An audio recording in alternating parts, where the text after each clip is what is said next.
जय गुरु जी। जय गुरु जी। तो सारी संगत को बेसब्री से इंतजार था इस पल का, क्योंकि इस पल पे साक्षात गुरु जी महाराज अपना आशीर्वाद बरसाते हैं अपनी संगतों पर। और गुरु जी महाराज तो संगत जी यूं तो हमेशा ही हर पल ही अपने संगतों पे आशीर्वाद बरसाते हैं, लेकिन ये जो इस वक्त दर्शन देते हैं ना, सच्ची में इस वक्त जो पीछे मेरे गुरु जी महाराज हमेशा की तरह दर्शन देते हैं ना, तो वो मुझे बड़ा ही अच्छा लगता है संगत जी। ऐसा लगता है बस गुरु जी महाराज यहाँ बैठ के ना पीछे तो चेकिंग कर रहे हैं कि कुछ मेरी बच्ची से गलत तो नहीं हो रहा। तो शुक्रान है मेरे गुरु जी महाराज। तो ये देखिए ओम और त्रिशूल हर रोज की तरह दर्शन।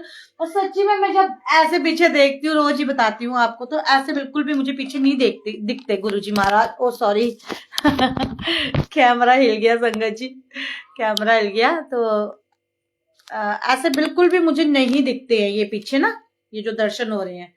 तो देखिए आज गुरु जी महाराज ने हमें 15वां दिन ब्लेस किया है संगत जी। हम कितने ब्लेस्ड हैं।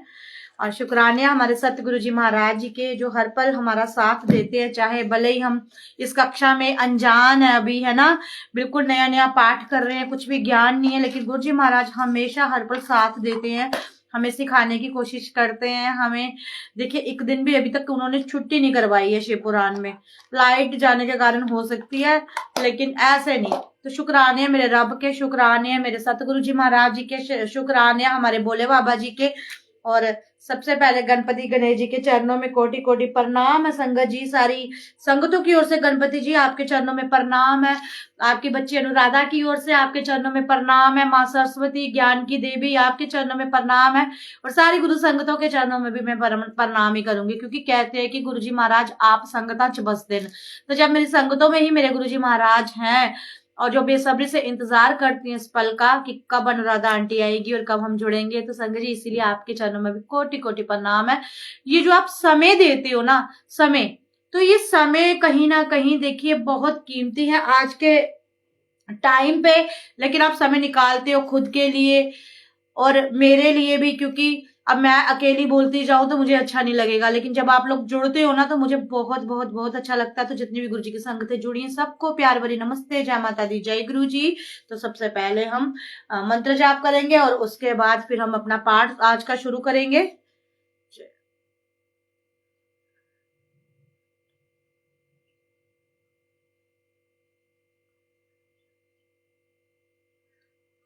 हमेशा अपनी गलतियों की माफी मांगिए संगत जी, और जोड़िएगा बाकियों को भी, अपने सगे संबंधियों को, जिनको भी आप चाहते हो कि उनके कानों में भी ये शब्द पड़े। तो चलिए मंत्र जाप करते हैं। ओम नमः शिवाय, शिव जी सदा सहाय। ओम नमः शिवाय, गुरु जी सदा सहाय। ओम नमः शिवाय, शिव जी सदा सहाय। ओम नमः शिवाय, गुरु जी सदा सहाय। ओम नमः शिवाय, शिव जी सदा सहाय। ओम नमः शिवाय, गुरु जी सदा सहाय। ओम नमः शिवाय, शिव जी सदा सहाय। ओम नमः शिवाय, गुरु जी सदा सहाय। ओम नमः शिवाय, शिव जी सदा सहाय। ओम नमः शिवाय, गुरु जी सदा सहाय। जय गुरु जी। तो संगतों को साझा कर दीजिए और भी संगतों को जोड़िएगा संगत जी। तो चलिए आज का पाठ थोड़ा लंबा है संगत जी, तो इसीलिए मैं ज्यादा रुकूंगी नहीं। तो सुनिएगा ध्यान से, आप एक एक शब्द, भले ही आपको वो समझ आए नहीं आए, लेकिन हमारे कानों में वो शब्दों का पढ़ना बहुत ही आवश्यक है संगत जी। तो समझ हम फिर लेंगे जब नेक्स्ट टाइम, लेकिन इस वक्त ये शब्द आपके कानों में पढ़ने चाहिए। और आज का विषय है संगत जी पृथ्वी आदि से निर्मित देव प्रतिमाओं के पूजन की विधि, कि कैसे देवी देवताओं की मूर्तियों की हम पूजा करें, उनके लिए नैवेद्य का विचार, कैसे उनको हम भोग प्रसाद लगाएं, पूजन के विभिन्न उपचारों का फल, और कैसे कैसे किस पूजा के करने से हमें क्या फल मिलता है, विशेष मास बार, यानी कि किस महीने में हम कौन सी पूजा करें तो हमें क्या फल मिलेगा, तिथि एवं नक्षत्रों के योग में पूजन का विशेष फल, तथा लिंग के वैज्ञानिक स्वरूप का विवेचन। तो देखिए साइंटिस्ट भी क्या कहते हैं लिंग के बारे में, तो साइंटिस्टों ने भी ये प्रूव कर दिया कि भोले बाबा भोले शंकर आज भी हैं और उनके होने के बहुत सारे प्रमाण मिले हैं कैलाश पर। तो चलिए संगत जी, मैं अपना पाठ शुरू करती हूँ। भूल चूक माफ करना दाता, और आप भी माफ करना संगत जी, जाने जाने कुछ गलत बोल दूं तो सुनिएगा। ऋषियों ने कहा, साधु शिरोमणे, अब आप पार्थिव प्रतिमा की पूजा का विधान बताइए जिससे समस्त अभिष्ट वस्तुओं की प्राप्ति होती है। तो सुनिएगा ध्यान से कि कैसे हमें पार्थिव प्रतिमाओं की पूजा करनी है। सूत जी बोले, मां ऋषियों, तुम लोगों ने बहुत उत्तम बात पूछी है। पार्थिव प्रतिमा का पूजन सदा संपूर्ण मनोरथों को देने वाला है तथा दुख तकलीफ का तत्काल निवारण करने वाला है। मैं उसका वर्णन करता हूँ, तुम लोग उसको ध्यान देकर सुनो। पृथ्वी आदि की बनी हुई देव प्रतिमाओं की पूजा इस भूतल पर अभिदिष्ट दायक मानी गई है। नीचे ही इससे पुरुषों का और स्त्रियों का भी अधिकार है। नदी, पोखरे अथवा कुएं में प्रवेश करके पानी के भीतर से मिट्टी ले आए, फिर गंध चूर्ण के द्वारा उसका संशोधन करें, फिर शुद्ध मंडप में रखकर उसे महीन पीसे और छाने, इसके बाद हाथ से प्रतिमा बनाएं। तो इन प्रतिमाओं के बारे में है जो हम खुद हाथ से बनाते हैं। जिस तरह आपको बाजारों में भी मिट्टी की प्रतिमाएं मिलती हैं, गणपति विसर्जन पे, दुर्गा पूजा पे तो कितनी सारी प्रतिमाएं आती है ना, तो उस तरह की प्रतिमा की पूजा के लिए इसमें बताया गया है। इसके बाद हाथ से प्रतिमा बनाएं और दूध से उसका सुंदर संस्कार करें। उस प्रतिमा में अंग प्रत्यंग अच्छी तरह प्रकट हों। ऐसी मूर्ति बनाएं कि वो बोले। उसके अंग जो बनाएंगे आप बिल्कुल साक्षात बनाएं। तो यही इसमें लिखा हुआ है, अच्छी तरह प्रकट हो तथा वह सब प्रकार के अस्त्र शस्त्रों से संपन्न बनाई गई हो। तदंतर उसे पद्मासन पर स्थापित करके आदर पूर्वक उसका पूजन करे। जिस तरह से मेरे भी घर पे यहाँ पे संगत जी ये गणेश जी की प्रतिमा पड़ी हुई है, तो ये भी मिट्टी की बनी हुई है, देखिएगा। तो ऐसी प्रतिमा को कहते हैं संगत जी पार्थिव प्रतिमा, जो कि खुद बनाई जाती है। गणेश, सूर्य, विष्णु, दुर्गा और शिव की प्रतिमा का शिव एवं शिवलिंग का द्विज को सदा पूजन करना चाहिए। षोडशोपचार पूजन जनित फल की सिद्धि के लिए 16 उपचारों द्वारा पूजन करना चाहिए। पुष्प से प्रोक्षण और मंत्र पाठ पूर्वक अभिषेक करें। अगहनी के चावल से नवेद तैयार करें। सारा नवेद एक कुंडब लगभग पाव भर होना चाहिए। घर में पार्थिव पूजन के लिए एक कुंडब और बाहर किसी मनुष्य द्वारा स्थापित शिवलिंग के पूजन के लिए प्रस्थ सेर भर नवेद तैयार करना आवश्यक है। तो इसमें प्रसाद की भी व्यवस्था आपको करनी पड़ेगी जब भी आप इस तरह की कोई पूजा करते हैं। ऐसा जानना चाहिए, देवताओं द्वारा स्थापित शिवलिंग के लिए 3 सेर नवेद अर्पित करना उचित है और स्वयं प्रकट हुए स्वयं बुलिंग के लिए 5 सेर। तो कभी कभी आपने देखा होगा बहुत सारी जगहों पे ना अपने आप शंभू प्रकट होते हैं। हम कहते हैं ना आप शंभू, जिस तरह से जम्मू में भी रूपनगर में है, ये मेरे घर के पास ये जो है गुफा है, जामबद गुफा, तो इनमें आप शंभू हैं। तो जो अपने आप जो मूर्तियां प्रकट होती हैं, जो शक्तियां प्रकट होती हैं, तो उनको 5 सेर जो है प्रसाद का आपको भोग लगाना है। ऐसा करने पर पूर्ण फल की प्राप्ति समझनी चाहिए। इस प्रकार शस्त्रवार पूजा करने से द्विज सत्यलोक को प्राप्त कर लेता है। 12 अंगुल चौड़ा, इससे दूना और 1 अंगुल अधिक अर्थात 25 अंगुल लंबा तथा 15 अंगुल चौड़ा जो लोहे का लकड़ी का बना हुआ पात्र होता है, उसे विद्वान पुरुष शिव कहते हैं। उसका 8वां भाग ब्रस्त कहलाता है, जो 4 कुंडब के बराबर माना गया है। मनुष्यों द्वारा स्थापित शिवलिंग के लिए 10 प्रस्थ, ऋषियों द्वारा स्थापित शिवलिंग के लिए 100 प्रस्थ और संभयभू शिवलिंग के लिए 1 सहस्त्र प्रस्थ नवेद निवेदन किया जाए तथा जल, तेल आदि एवं गंध द्रव्यों भी यथा योग्य मात्रा में रखी जाए। तो यह उन शिवलिंगों की महापूजा बताई गई है। देवता का अभिषेक करने से आत्म शुद्धि होती है। गंध के पुण्य से पुण्य की प्राप्ति होती है। नवेद लगाने से आजू बढ़ती है और तृप्ति होती है। तो देखिएगा संगत जी, जब हम किसी देवी देवता की पूजा करते हैं तो हमें क्या होता है, हमारी आत्मा की शुद्धि होती है। गंध से पुण्य की प्राप्ति होती है। खुशबू वाला सामान जैसे इत्र, फूल आदि आप जब चढ़ाते हो तो आपको पुण्य की प्राप्ति मिलती है। और नवेद लगाने से आपकी उम्र बढ़ती है और आपकी लाइफ में सेटिस्फेक्शन आपको मिलती है, यानी कि तृप्ति होती है। धूप निवेदन करने से धन की प्राप्ति होती है। दीप दिखाने से ज्ञान का उदय होता है। और जो दीप होता है वो उजाला करता है ना, तो जब हमारे जीवन में उजाले की कमी हो ना, अंधकार ही अंधकार हो ना चारों ओर से, तो आपको दीप जरूर उज्जवल करना चाहिए किसी भी देवी देवता के सामने।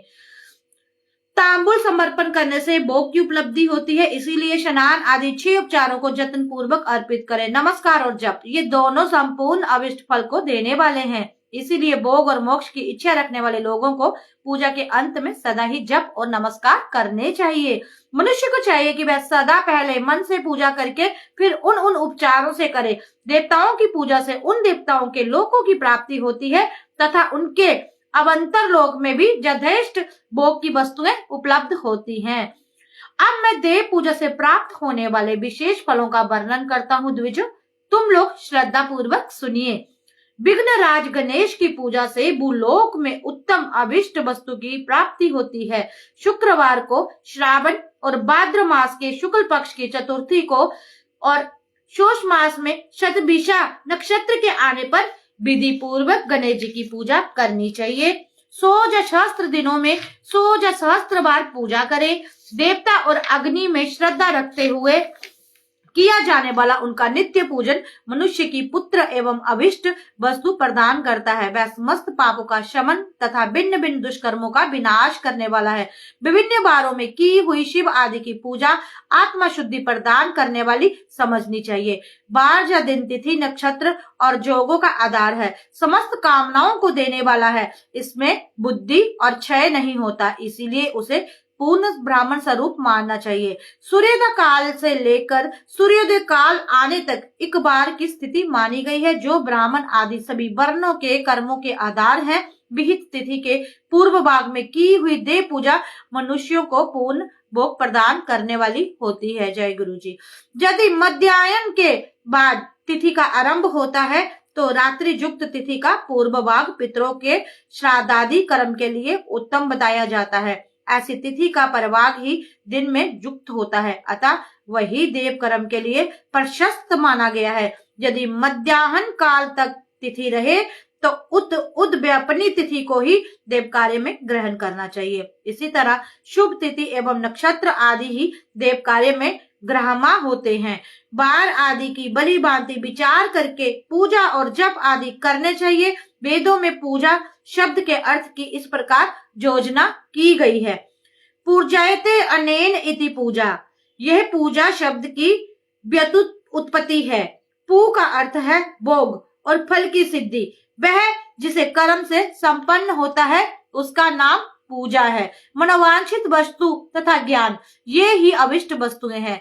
काम भाव वालों को अभिष्ट भोग अपेक्षित होते हैं और निष्काम भाव वालों को अर्थ परम आर्थिक ज्ञान, ये दोनों ही पूजा शब्द के अर्थ है। इनकी योजना करने से ही पूजा शब्द की सार्थकता है। इस प्रकार लोक और वेद में पूजा शब्द का अर्थ विख्यात है। नित्य और निमित्तिक कर्म कालांतर में फल देते हैं, किंतु काम्य कर्म का यदि बलिभांति अनुष्ठान हुआ हो तो वह तत्काल फलद होता है। प्रतिदिन एक पक्ष और एक मास और एक वर्ष तक लगातार पूजन करने से उन कर्मों के फल की प्राप्ति होती है और उनसे वैसे ही पापों के कर्मश क्षय होता है। तो जब भी आपको अपने घर पे संगत जी टाइम मिले ना, तो चाहे कुछ ही पल अपने भगवान के सामने बैठिए, उनकी आराधना करिए, लेकिन करिएगा जरूर। और हमेशा उनसे एक ही बात कहिएगा कि हे ईश्वर, मैं मूर्ख हूँ, अज्ञानी हूँ, मैं पूजा विधि नहीं जानता हूँ, मैं नहीं जानती हूँ। तो जो भी मुझसे जाने अनजाने में भूल चूक हो जाए, जो अपराध हो जाए, तो मेरे ईश्वर, मेरे गुरुजी महाराज मुझे माफ करना। तो ईश्वर जरूर आपको माफ करते हैं, क्योंकि हम मूर्ख अज्ञानी है संसार में, जो हम उनके बच्चे हैं ना, हमें इतना ज्ञान नहीं है संगत जी। प्रत्येक मास के कृष्ण पक्ष की चतुर्थी तिथि को महागणपति जी की पूजा एक पक्ष के पापों को नाश करने वाली और एक पक्ष तक उत्तम भोग रूपी फल देने वाली होती है। चैत्र मास में चतुर्थी की हुई पूजा एक मास तक किए गए पूजन का फल देने वाली होती है, और जब सूर्य सिंह राशि पर स्थित हो उस समय भाद्रपद मास की चतुर्थी को की गई गणेश की पूजा एक वर्ष तक मनोवांछित भोग प्रदान करती है, ऐसा जानना चाहिए। श्रावण मास के रविवार को हस्त नक्षत्र से युक्त सप्तमी तिथि तथा माघ शुक्ला सप्तमी को भगवान सूर्य की पूजा करनी चाहिए। ज्येष्ठ तथा भाद्र मासों के बुधवार को श्रवण नक्षत्र से युक्त द्वादशी तिथि को तथा केवल द्वादशी को भी किया गया भगवान विष्णु का पूजन अभिष्ट संपत्ति देने वाला माना गया है। श्रावण मास में की जाने वाली श्री हरि की पूजा अभिष्ट मनोरथ और आरोग्य देने वाली है। अंगों एवं उपकरणों सहित पूर्वोक्त गो आदि 12 वस्तुओं का दान करने से जिस फल की प्राप्ति होती है उसी को द्वादशी तिथि में आराधना द्वारा श्री विष्णु की तृप्ति करके मनुष्य प्राप्त कर लेता है। जो द्वादशी तिथि को भगवान विष्णु के 12 नामों द्वारा 12 ब्राह्मणों को षोडशोपचार पूजन करता है वह उनकी प्रसन्नता प्राप्त कर लेता है। इसी प्रकार संपूर्ण देवताओं के विभिन्न 12 नामों द्वारा किया हुआ 12 ब्राह्मणों का पूजन उन देवताओं को प्रसन्न करने वाला होता है। कर्क की संक्रांति से युक्त श्रावण मास में नवमी तिथि को मार्गशिरा नक्षत्र के योग में अंबिका का पूजन करें। वह संपूर्ण मनोवांछित भोगों और फलों को देने वाली है। ऐश्वर्य की इच्छा रखने वाले पुरुष को उस दिन अवश्य उनकी पूजा करनी चाहिए। अश्विनी मास के शुक्ल पक्ष की नवमी तथा संपूर्ण अभिष्ट फलों को की तिथि को संपूर्ण अभिष्ट फलों की तिथि देने वाली माना गया है। उसी मास के कृष्ण पक्ष की चतुर्दशी को यदि रविवार पड़ा हो तो उस दिन का विशेष महत्व बढ़ जाता है। उसके साथ ही यदि आद्रा और महाआद्रा सूर्य संक्रांति से युक्त आद्रा का योग हो तो उक्त अवसरों पर की हुई शिव पूजा का विशेष महत्व माना गया है। माघ कृष्णा विशेष चतुर्थी को की हुई शिव जी की पूजा संपूर्ण अभिष्ट फलों की पूर्ति कराने वाली है। वह मनुष्यों की आयु बढ़ाती है, मृत्यु कष्ट को दूर हटाती है और समस्त सिद्धियों की प्राप्ति कराती है। ज्येष्ठ मास में चतुर्थी में यदि महाद्र का योग हो अथवा मार्गशीर्ष में किसी भी तिथि को यदि आर्द्रा नक्षत्र हो तो उस पर विभिन्न वस्तुओं की बनी हुई मूर्ति के रूप में शिव जी की 16 उपचारों से पूजा करता है। उस पुण्यात्मा के चरणों के दर्शन करने चाहिए। भगवान शिव की पूजा मनुष्यों को भोग और मोक्ष देने वाली है, ऐसा जानना चाहिए। कार्तिक मास में प्रत्येक बार और तिथि आदि में महादेव जी का पूजन विशेष महत्व है। कार्तिक मास आने पर विद्वान पुरुष दान, तप, होम, जप और नियम आदि के द्वारा समस्त देवताओं का षोडशोपचारों से पूजन करे। उस पूजन में देव प्रतिमा, ब्राह्मण तथा मंत्रों का उपयोग आवश्यक है। ब्राह्मणों को भोजन कराने से भी वह पूजन कर्म संपन्न होता है। पूजक को चाहिए कि वह कामनाओं को त्याग कर पीड़ा रहित हो देवाराधन में तत्पर रहे। कार्तिक मास में देवताओं का जजन पूजन समस्त भोगों को देने वाला, व्याधियों को हर लेने वाला तथा भूतों और ग्रहों का विनाश करने वाला है। कार्तिक मास के रविवार को भगवान सूर्य की पूजा करने से और तेल तथा सूती वस्त्र दान देने से मनुष्य को कोढ़ आदि रोगों का नाश होता है। हरी, काली मिर्च, वस्त्र और खीरा आदि का दान करने से और ब्राह्मणों की प्रतिष्ठा करने से क्षय का रोग नाश होता है। दीप और सरसों के दान से मिर्गी का रोग मिट जाता है। कृति के नक्षत्र से युक्त सोमवार को किया हुआ शिव जी का पूजन मनुष्यों के महान दरिद्र को मिटाने वाला है और संपूर्ण संपत्तियों को देने वाला है। घर की आवश्यक सामग्रियों के साथ ग्रह और क्षेत्र आदि का दान करने से भी उक्त फल की प्राप्ति होती है। कृतिका युक्त मंगलवारों को श्री स्कंद का पूजा करने से तथा दीपक एवं घंटा आदि का दान देने से मनुष्य को शीघ्र ही वाक सिद्धि प्राप्त हो जाती है। उनके मुंह से निकली हुई एक एक बात सत्य होती है। कृतिका युक्त बुधवारों को किया हुआ श्री विष्णु का वजन तथा दही भात का दान मनुष्य को उत्तम संतान की प्राप्ति कराने वाला होता है। तो बहुत सारी ऐसा संगत भी कोई जुड़ी होगी संगत जी जिनके घर औलाद नहीं है, तो देखिएगा, ये ध्यान से सुनिएगा, ये लाइन ध्यान से सुनिएगा कि श्री विष्णु का जश्न बुधवार को अगर आप श्री विष्णु की पूजा तथा दही भात का दान करते हो तो आपको उत्तम संतान की प्राप्ति होती है। कृतिका युक्त गुरुवारों को दिन में ब्रह्मा जी का पूजन तथा मधु, सोना और घी का दान करने से मनुष्य को भोग वैभव की वृद्धि होती है। कृतिका युक्त शुक्रवार को गजानन गणेश की पूजा करने से तथा गंध, पुष्प एवं अन्न का दान देने से मानवों के भोग्य पदार्थों की वृद्धि होती है। उस दिन सोना, चांदी आदि का दान करने से बंध्या को भी उत्तम पुत्र की प्राप्ति होती है। कृतिका युक्त शनिवार को दिक्पालों की वंदना, दिग्गजों, नागों और सेतुपालकों का पूजन, त्रिनेत्रधारी रुद्र, पापहारी विष्णु तथा ज्ञान दाता ब्रह्मा की आराधना और धनवंतरी एवं दोनों अश्विनी कुमारों का पूजन करने से रोग, दुमृत्यु एवं अकाल मृत्यु का निवारण होता है तथा तत्कालीन व्याधियों से शांति हो जाती है। नमक, लोहा, तेल और उड़द आदि का त्रिकुट, सौंठ, पीपल और गोल मिर्च, फल, गंध और जल आदि तथा धृत आदि द्रव पदार्थों और सुवर्ण, मोती आदि कठोर वस्तुओं का दान देने से स्वर्गलोक की प्राप्ति होती है। इनमें से नमक आदि का मान कम से कम 1 प्रस्थ होना चाहिए, यानी कि 1 सेर होना चाहिए, और सुवर्ण आदि कम से कम 1 पल। दंडकी संक्रांति से युक्त पोष मास में उष्मा काल में शिव आदि समस्त देवताओं का पूजन क्रमशः समस्त सिद्धियों की प्राप्ति कराने वाला होता है। इस पूजन में अगहनी के चावल से तैयार किए गए हविष्य का नैवेद्य उत्तम बताया जाता है। पोष मास में नाना प्रकार के अन्य नैवेद्य विशेष महत्व रखता है। मार्गशीर्ष मास में केवल अन्न का दान करने वाले मनुष्यों को ही संपूर्ण अभिष्ट फलों की प्राप्ति होती है। मार्गशीर्ष मास में अन्न का दान करने वाले मनुष्य के सारे पाप नष्ट हो जाते हैं।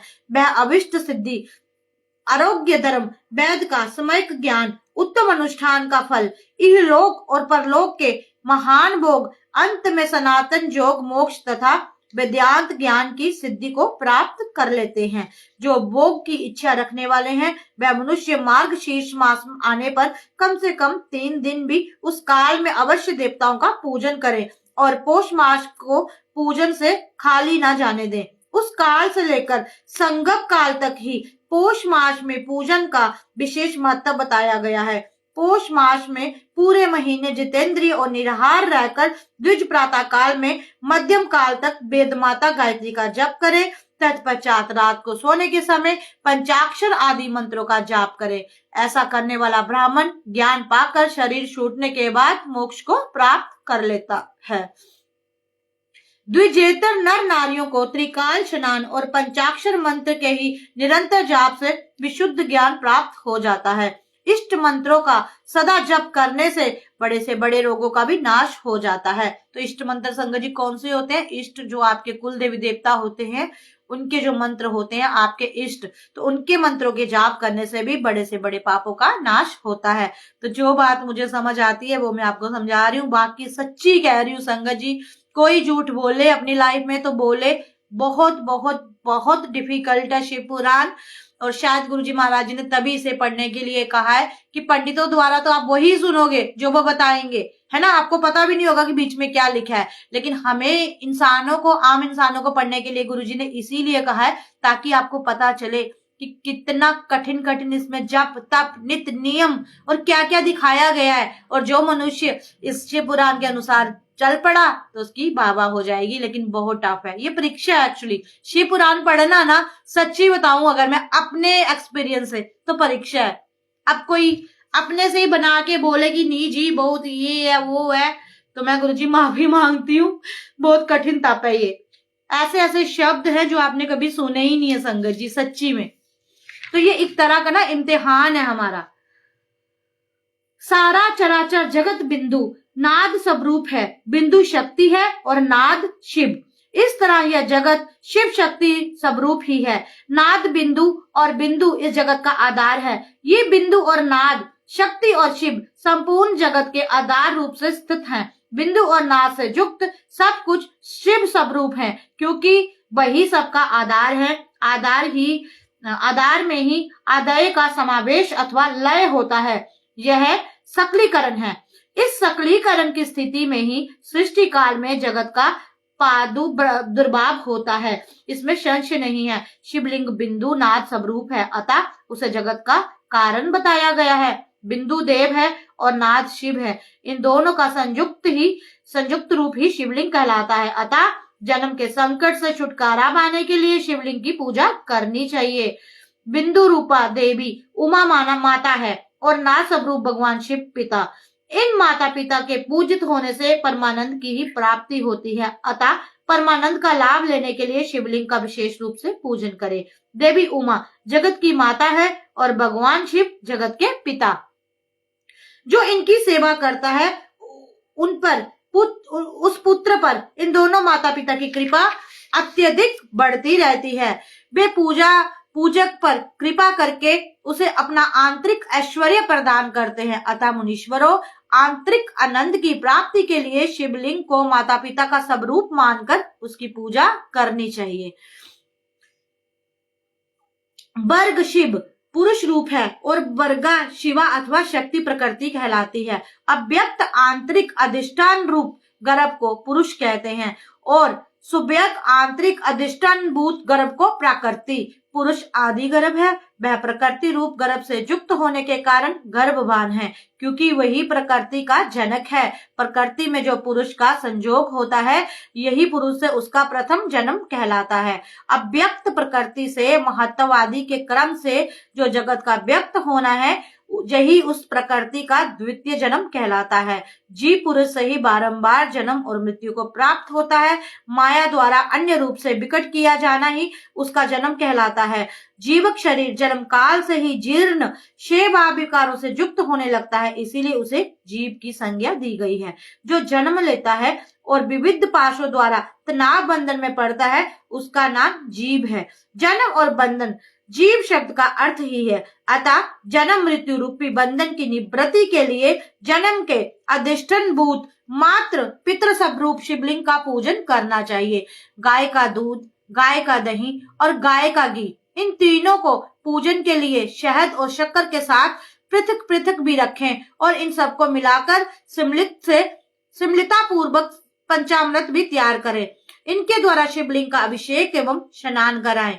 तो गाय का दूध, गाय का दही और गाय का घी, इन तीनों को मिलाकर आप पंचामृत मिलाएं। और 5 चीजें कैसे बनेंगी तीनों से, तो आपको मधु भी मिलाना है उसमें, यानी कि शहद, और जल भी मिलाना है, यानी कि गंगा जल, तो फिर जाके वो पंचामृत बनेगा।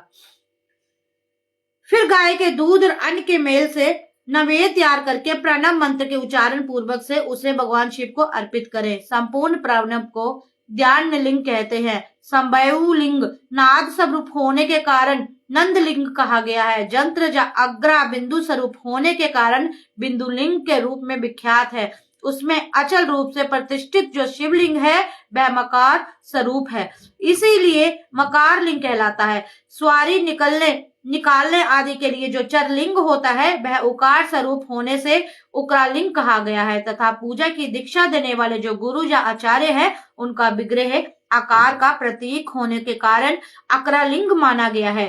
इस प्रकार अकार, उकार, मकार, बिंदु, नाद और ध्वनि के रूप में 6 लिंग के 6 भेद हैं। इन 6 लिंगों की नित्य पूजा करने से साधक जीवन मुक्त हो जाता है, इसमें कोई संशय नहीं है। जय गुरु जी, शुक्राना गुरु जी। सबसे पहले गुरु जी महाराज आपके चरणों में कोटि कोटि प्रणाम है। गुरु जी नहीं समझ आते कुछ शब्द, बहुत मुश्किल टास्क है। और सच्ची बताओ ना, जो आज का टाइम चल रहा है ना संगत जी, तो मुझे नहीं लगता कि कोई इतना श्रेष्ठ ब्राह्मण या विद्वान आज भी ऐसा होगा जो इन सभी चीजों के आपको मतलब समझा सके। डिक्शनरी में भी मेरे ख्याल से इतने टफ मतलब नहीं होंगे। बहुत कुछ इतने टफ शब्द है ना कि मैं सिर्फ उनको पढ़ ही सकती हूँ, समझा नहीं सकती। तो इसीलिए सतगुरु जी महाराज माफी देना, आपके हुक्म है तो इसीलिए मैं पढ़ रही हूँ, वरना ये बहुत कठिन है। और एक कोशिश है बस कि गुरु जी महाराज शब्दों का भी उच्चारण कभी गलत हो जाता है तो माफी दीजिएगा, किसी को समझा ना पाऊं तो माफी दीजिएगा, और जाने जाने में न जाने कितनी भूलें होती हैं तो माफी दीजिएगा। तो संगत जी आज का पाठ इतना ही। तो शुक्राना है मेरे सतगुरु जी महाराज जी का कि बस पढ़वा देते हैं, और गलत या सही ये तो हमारे रब ही जानते हैं, पर जब तक आपको संपूर्ण ज्ञान ना हो तो आप किसी को समझा भी नहीं सकते। और मैं लिख के दे रही हूँ, आज के टाइम पे अगर किसी ने तुक्केबाजी करके ये सब बताना है तो बता सकता है, अदरवाइज ये चीजें बहुत कठिन है, किसी को भी समझ नहीं आएंगी शायद।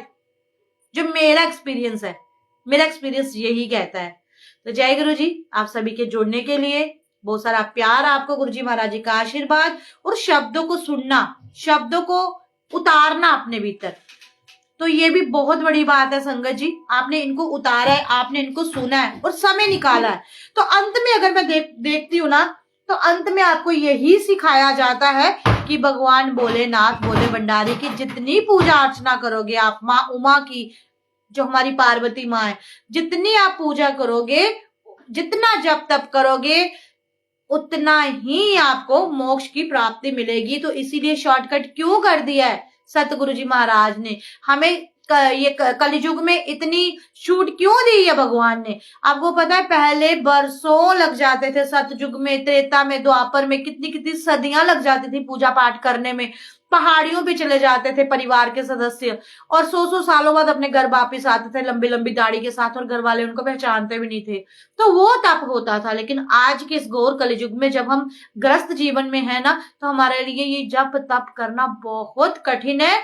लेकिन जो प्रभु है ना, वो ईश्वर है ना, उन्होंने भी हमें एक सब्स्टिट्यूट दे दिया है कि आसान कर दिया हमारे मार्ग को। और उस आसानी में उन्होंने हमसे कुछ डिमांड्स की हैं। और वो डिमांड्स क्या है, जबकि भगवान जो मांगते भी है ना, तो हमारे ही भले के लिए मांगते हैं, अपने लिए नहीं मांगते। भगवान ने हमसे यही मांगा है कि भाई तू काम, क्रोध, लोभ, मोक्ष और अहंकार से दूर रहे। ये 5 चीजों को दूर कर और सच्चे मन से मेरी भक्ति भावना कर, मैं 24 घंटे के अंदर ही तुझे फल दूंगा।